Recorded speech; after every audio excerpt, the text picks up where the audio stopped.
Welcome to The Explainer. Today, we're unpacking a technology that has the absolute power to fundamentally alter our understanding of blockchain. If you've been following the crypto space, you know that new platforms are literally constantly popping up, right? And they all promise to completely transform the industry. But there's one project with a super creative methodology that actually delivers on that massive promise by tackling the biggest bottlenecks in the whole system. And that project is Polkadot. Okay, let's dive into this. We're going to take a structured journey today, moving from the macro vision down to the micro token economy. Number 1, welcome to Polkadot. Number 2, 3 core network components. Number 3, nominated proof of stake. And finally, number 4, the DOT token economy. Welcome to Polkadot, decoding the decentralized multi-chain network. To really wrap our heads around this project, we have to look at its architect, Dr. Gavin Wood. He's a co-founder of Ethereum. Now, he saw firsthand the absolute headaches and challenges of scaling a massive blockchain, which begs the foundational question, what exactly is Polkadot? Well, right now, the industry has a massive isolated network problem. Imagine a world where someone on the AT&T network just couldn't text someone on the Verizon network. No way to communicate. That is basically where blockchains have been, operating in these completely disconnected silos. Polkadot was built from the ground up to solve exactly that. By definition, Polkadot is a decentralized, multi-chain network enabling interoperability, scalability, and cross-chain communication. Now think of it like a massive hub-and-spoke transit system. Instead of every single blockchain trying to build its own isolated infrastructure from scratch, Polkadot provides a highly efficient central hub. Other blockchains can literally just plug into this hub like spokes on a wheel, and boom, it instantly allows them to communicate, share data, and scale together without bottlenecking. It's a real game changer. Section 2. 3 core network components, or the architecture of Polkadot. Now that we understand the overarching goal here, let's transition into the physical architecture. I want you to think of me as your guide today, breaking down a complex, modern metropolis. Because really, Polkadot is essentially a digital city designed for maximum efficiency.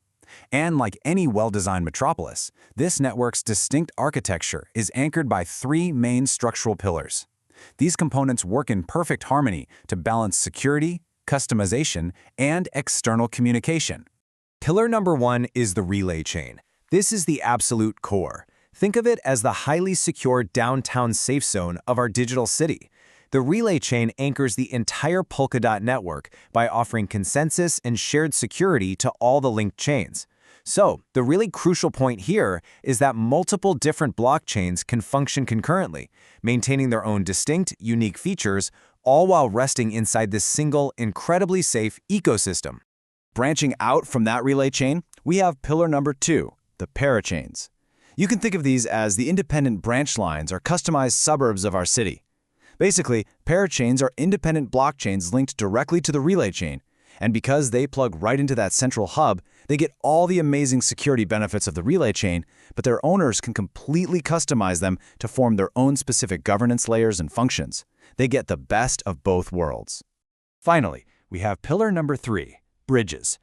So if the relay chain is downtown and parachains are the customized suburbs, bridges are the highways connecting the Polkadot ecosystem to entirely different cities altogether. These are the essential connections that make it possible for our customized parachains to safely interact with entirely external blockchains. And this brilliantly illustrates why Polkadot is so incredibly powerful. Because of these bridges, the Polkadot ecosystem has true cross-chain compatibility and interoperability with isolated giants like Ethereum and Bitcoin. This cross-chain communication, it isn't just a neat little bonus feature. It is absolutely essential to achieving the interoperability that Polkadot was built to offer in the very first place. Section 3, nominated proof of stake, securing the network. Okay, let's do a clear reset here. We've mapped out the physical architecture, right? The buildings and the roads of our city. Now we need to talk about the active participants, the people who actually keep this whole system validated, running, and completely secure. So Polkadot uses a consensus mechanism called nominated proof of stake, or NPOS for short. This is the technology that enables scalable transaction processing alongside highly diverse stakeholder input. And what makes NPOS so appealing is that it's accessible, even for holders of fewer tokens. It actively improves decentralization and ensures equitable representation across the whole network, meaning you don't have to be a massive whale to help secure the system. Now, what's really interesting about this process is the simple linear life cycle of network validation. It takes a village to secure a multi-chain network, and it's broken down into 3 specific roles working perfectly together. Step 1, collators aggregate. Step 2, nominators choose. And step 3, validators validate. Let's look a bit closer at each of these roles. First up in the pipeline, we have the collators. These participants do the absolute essential groundwork. Their job is to aggregate the transactions happening on those customized parachains to produce new block candidates. Furthermore, they're responsible for maintaining a full nodes history for each parachain as well as the main relay chain. This makes sure the data is always intact and perfectly ready for the next step. Once the collators have done that heavy groundwork, the nominators step in. You can think of nominators almost like talent scouts or voters. Their entire role is to choose highly trusted validators to actually process the transactions. By backing the right people and staking their tokens behind them, nominators get to earn a cut of the staking rewards that those validators produce. It's a great incentive structure. Finally, we reach the heavy lifters, the validators. These are the participants taking those block candidates from the collators, backed by the trust of the nominators, and doing the intense work of fully validating both the relay chain and the parachains. To do this, validators must stake tokens to run their validating nodes. They are effectively putting their own skin in the game to guarantee the network's security. Section 4. The DOT Token Economy, Fueling the Polkadot Machine. Let's move to our final segment and see how this builds the overarching economic engine fueling this entire machine. We've talked about staking and rewards, but what is the actual asset changing hands? Well, that would be DOT, the native token of the Polkadot blockchain ecosystem. And listen, if you hold the DOT token, you aren't just holding a digital currency, you're participating directly in the network's operations. The utility of the DOT token is broken down into 3 distinct, powerful functions: governance, staking, and bonding. Understanding these 3 utilities is absolutely key to understanding how you interact with this technology. The main function of the DOT token is network governance. This means that if you hold DOT, you have a direct voice. Governance gives token holders the literal ability to make and vote on proposals related to exactly how the network is administered and developed. It's a true, decentralized, democratic process that dictates the entire future of the platform.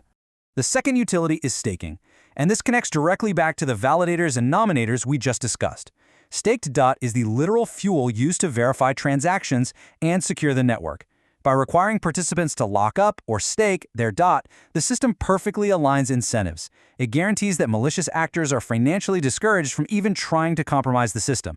It maintains total integrity. Last but certainly not least, we have bonding. Bonding is the token's way of curating the network. When a new parachain wants to integrate into the Polkadot network, DOT tokens must be bonded. This guarantees that the ecosystem is kept highly effective. It adds only the helpful parachains that actually have the backing to bond, and it naturally eliminates the useless ones, keeping our digital city completely free of clutter. Which brings us to the ultimate takeaway. We've seen how Polkadot's architecture, consensus, and token economy all work together to basically destroy the silos separating blockchains today. So here's the big question. As these isolated networks finally connect to share security and data, what will the future of a fully interoperable, decentralized internet actually look like? The potential is absolutely staggering, and Polkadot is building the roads to get us there. Thanks so much for joining me on this explainer. Keep learning, and I'll catch you next time.